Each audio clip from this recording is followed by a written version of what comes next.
Food is fuel, okay? So you want to be eating really healthy foods, whole foods. Anything that's in a packet is usually not that healthy. So make sure you're eating whole foods. Make sure you're eating in a regular pattern so your body can rest and digest in between meals. Don't eat too much in one go, because that's a lot of energy that the digestive system needs to consume that food and digest it and then use it as energy.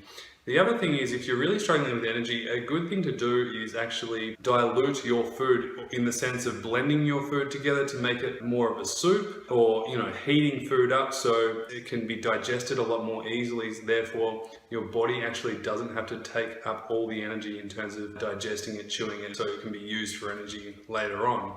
So that's also a good tip as well. If you've got vegetables, you want to put it into a mixer, mix it all up, put some hot water in it, even some chicken stock or bone broth if you want to get that technical. At least then you don't actually have to chew, so it's not so tiring. You can actually just sip it through a straw, and that can help too. So again, this is for people who are in that serious stage of glandular fever, or anyone with a post-viral syndrome where they feel completely flawed. They're usually sleeping, anywhere from 12 to 16 hours per day, and they're constantly exhausted. Not tired and wired, that's a later stage, but this is, like I said, an acute stage of viral fatigue, really. Third thing I've got here is listen to your body. So rather than, again, trying to be like you were before, short-term pain for long-term gain. So listen to your body. If you've got aches and pains and your throat is swollen, your lymph nodes are up, it's important just to honor that. Like I said, rest and recover, and just calm your nervous system down. Over time, if you do that, you'll be able to get back on your feet a lot quicker, build a healthy foundation, and then